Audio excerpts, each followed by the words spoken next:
Nag-ingon ta sa atong tubag sa Salmo, Ginoo palampusa ang buhat sa among mga kamot.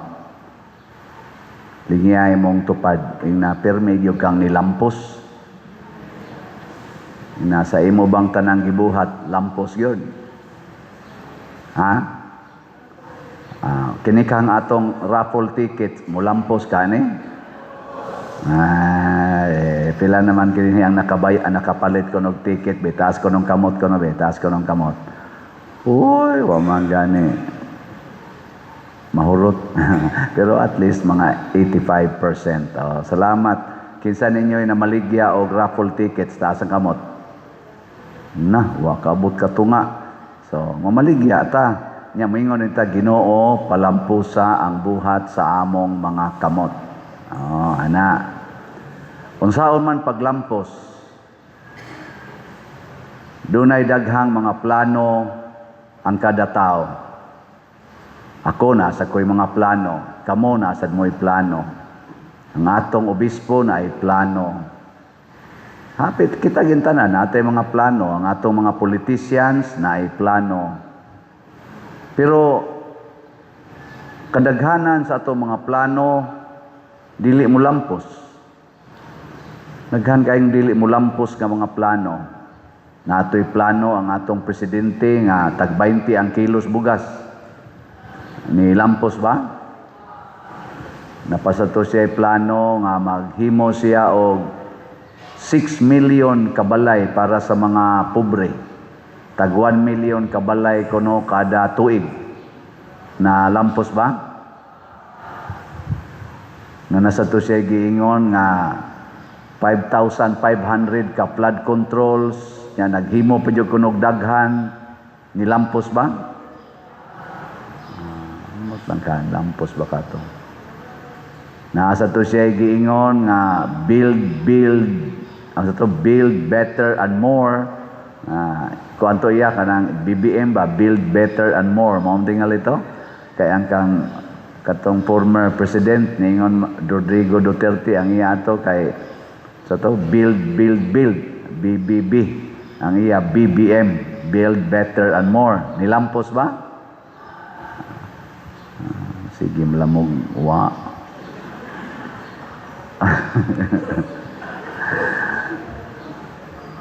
Mauna, nganong di man ta mo lampos? Anong daghamang dili mo lampos? Ambot ka ning impeachment karon, ngayon lang gibuhat, mo lampos ka ni? Kisa kay mulampos ani ang pag-ingon ni Vice President Sara Duterte nga mudagan siya pagka-presidente 2028 o ma-impeach siya. Kinsa kay mulampos ani? Abangan ang susunod na kabanata. Ana. Akamo, kinsa may inyong gustong mulampos? Ang pagka-presidente ni Sara Duterte o ang pagka-impeach niya? Ay lang yung isulti ka ng kwan lang. Ihilom na lang ba? Kamu sa isyagit sa gidayon ninyo. Ihilom lang. Nakaroon unsaon man gyud aron mahimo gitang tinuod nga malampuson, kinahanglan maliwatan ni San Jose. Si San Jose naningkamot sa pagbuhat sa ipabuhat sa Ginoo kaniya. Si Jesus natao siya din sa kalibutan, anak siya ni Jose legally, pero anak siya ni Maria biologically, pinaagi sa gahom sa Espiritu Santo. Pero si Jesus naningkamot gyud pagtuman sa sugo sa Ginoo o sa sugo sa iyang ginikanan. Mao nang nahimo sad siyang panday, kay panday man si San Jose. O unsa may sugo sa Ginoo, kinahanglan gyud atong gamiton ang tanan para sa kaayuhan sa binuhat sa Ginoo. Kay sa atong unang pagbasa sa ikaunom kaadlaw gibuhat sa Ginoo ang tao og iyang gihimong tinugyanan sa tanan nga iyang gibuhat sud sa 5 ka adlaw. Sa 5 ka adlaw gibuhat sa Ginoo langit, yuta, tanom, tanan gibuhat niya. Niya sa ikaunom ang iyang gibuhat mao ang tao. Aron maunay mo atiman, dili mo dagmal, mo gamit, mo atiman, mo palambo sa ubang mga binuhat sa Ginoo. Gilingay mong tupad. Ing na palambo ako. Nya tubagasad ing na atiman ako. Nindot kay na kana bang ang imong hunahuna mo trabaho ko para sa kaayuhan sa binuhat sa Ginoo. Kanang pag sigig pangasaba sa mga anak makaayo na sa binuhat sa Ginoo. Kanang pagsigig sugal, swertres, scatter, tigbakay, buwang, sa pailaing sugal, hantak, makaayo na as binuhat sa Ginoo. Kanang pagsigig pangabit, prostitusyon, same-sex union, makaayo na as gibuhat sa Ginoo. Kanang pagsigig illegal mining, illegal fishing, illegal logging, illegal quarrying, illegal mining, makaayo na sa buhat sa Ginoo. Kanang pagsigig simba, sigig hogs, kolekta, palit og raffle tickets, donation, palit og mga slots, makaayo na sa buhat sa Ginoo. So, ganyan tingog. Kay bao, maday mo. Kanang magsigi og panaway, magsigig marites, magsigig pakolors buhok, kiskis kilay, paputi isnaong, panumpay ana mga pilok, mga kuko, makaayo na sa buhat, binuhat sa Ginoo. Pamalandong ninyo. Kanang sigig korupsyon, pangawat anang kwarta nga porting dagkua, milyon-milyon, trilyon-trilyon, unya dili ra ba hisgutan, ang hisgutan og maayo kanang naagyong gagmayng kwarta, ang katong dagkong kwartang nangawa, ibaliwa ang gamayng kwarta nga na gamit-gamit sa Vice Presidente, maogi isighag impeach, makaayo nas binuhat sa Ginoo. Di bahala mo diha. Kaning mga butanga ato ning pamalandungan kay wa gid tay kalampusan kung ang atong gibuhat makaguba na sa binuhat sa Ginoo. Nga naman, tungod kay ang Ginoo ra man say makapalampo sa atong mga buhat. Kung wa ang Ginoo nga mao gyud ang magbubuhat, kita mga kuan ra man gud ta, mga gitawag tag mga co-creator or mga tenants, mga beneficiaries, dili gyud kita mao'y magbubuhat. Kaabag lang tas Ginoo. Nya kung musupak na ta sa iyang pamaagi, guba, hasta kita maguba.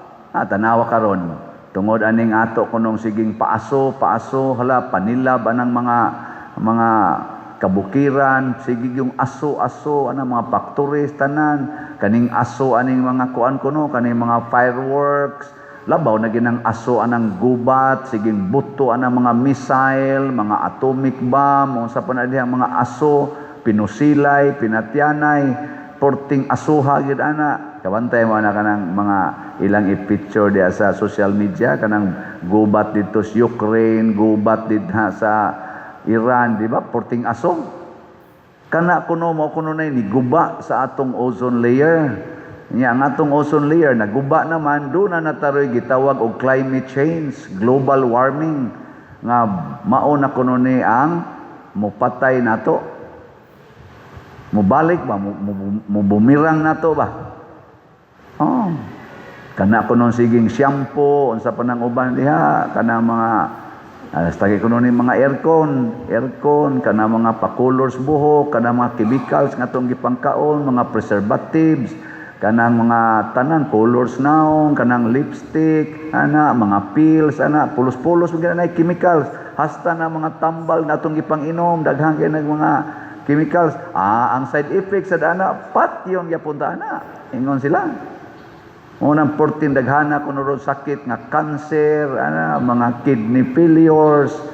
Tungod sa nas ato ro sang gipangkaon. Mo na ilang rong analysis, magtuyok lang ba? Ana, kanang gibuhi nimo sa imong baboy, manok, kanang mga chemicals nga gipang pakaon diha, ato sa nang kanon ini kadagko sa baboy. Ala, patay dayon ta, patay sang baboy.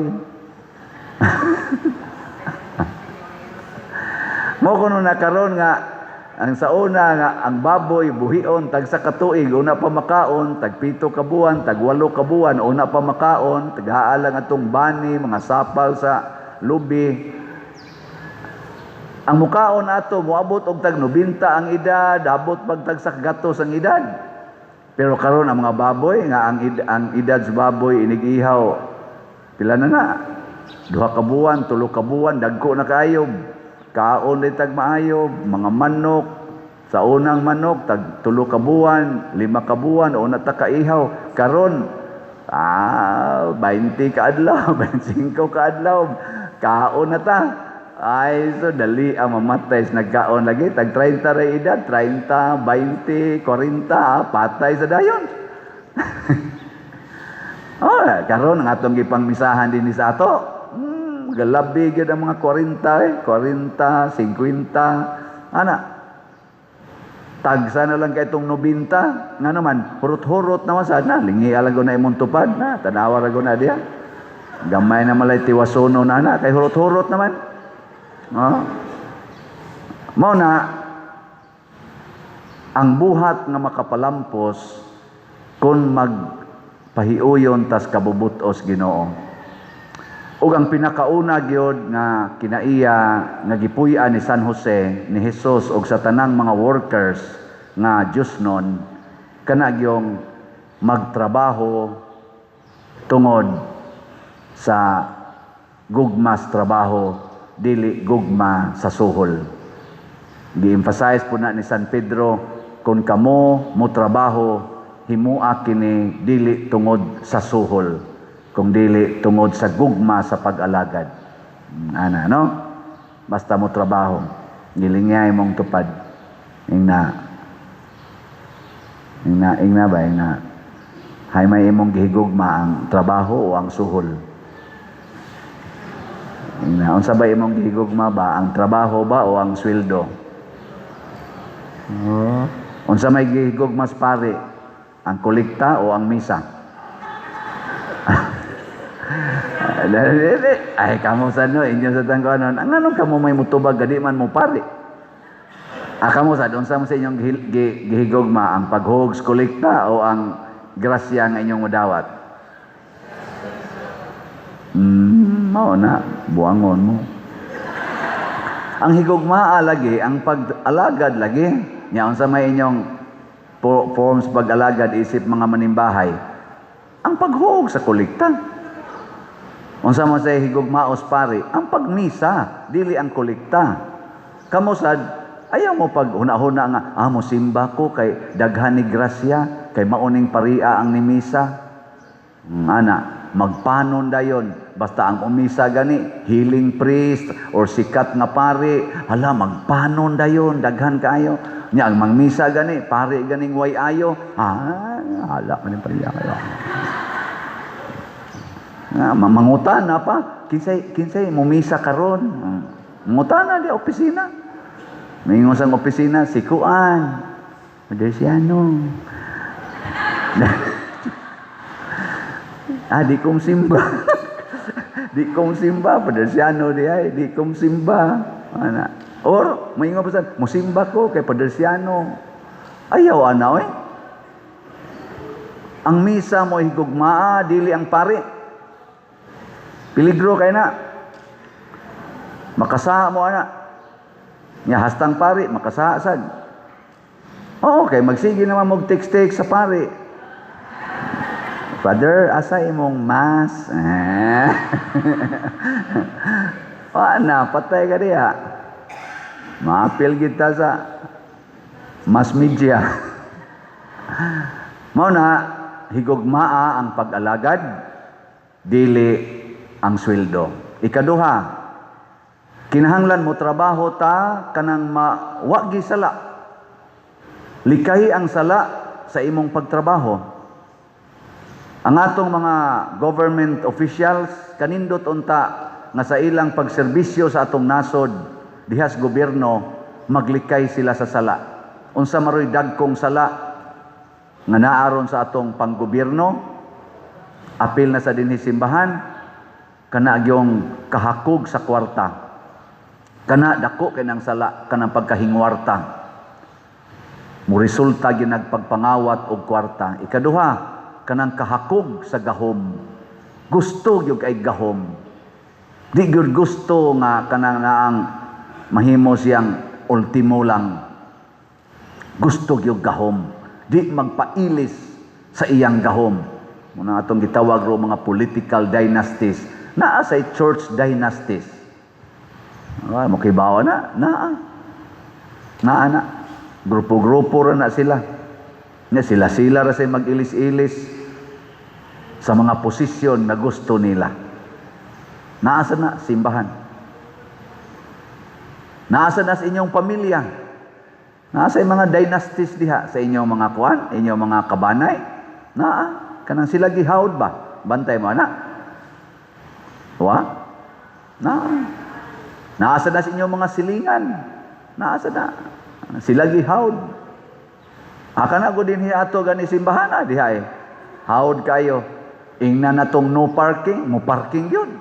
Sila gihawd. Dut-dutan pang no parking. Nya inig-ingon nimo kinsa man si kuan ni pader. Sige, paparkingan lang na diha. Ana. Pero ang naong pari, tilan sa doy. Ana. Gahom gid ba? Gahom. Aron sila gihawd. Sunod, kanig yung kahakog aning honor. Kana bang sa nga ng honor? Sa Binisaya na. Honor ba? Kanang kasikat ba? Kanang dungog honor, dungog. Ganahan yung kay tag-honorable. Mo nang ganahan yung kay tatawag honorable. Tawgon og father, monsignor, bishop, archbishop, cardinal. Sa simbahan sad na. Ganahan yung kay taana. Your eminence, your excellency, your honor, your holiness. Si Kristo nisugot lang tawgog panday, anak panday. Si San Jose panday, pobre, way grado, way honor. Pero kita ganang tag summa cum laude, magna cum laude, valedictorian, salutatorian. Bisag human ang graduation to anas restaurant, gakaw lang yapon, mida lang yapon, ana dire gatuga lang yapon, valedictorian, salutatorian, 6th honorable mention, 1st honorable mention. Sikata. Ganahan jud kay ana.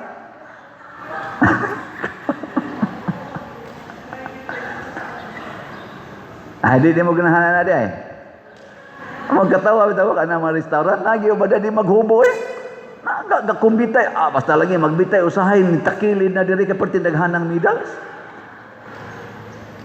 Gina. O kining mga salaa, kung musod na ni nato, magguba na ang atong mga tinguha. Di nata mulampos ang atong mga buhat. Muna, kuha ang kahakog sa kwarta, kahakog sa gahom, kahakog sa dungog. Kanindot unta ang atong mga politicians ug ang atong mga leaders in general, apil na ko ana, apil na sa nang imong tupad. Huwag tangon tanani. Kinsa may atong iilis, imbis kahakog sa kwarta, kung gugma sa kakabus ug pagpangalagad, imbes kahakog sa gahom, gugma sa pagka-mapaubsanon ug pagka-maantuson, imbes kahakog sa dungog, gugma sa pagpailom ug pag-antos, pagpakamatay. Kana gibuhat na ni San Jose, gibuhat ni Hesus ug sa tanang mga santos. Ang pangutana, mobuhat ka?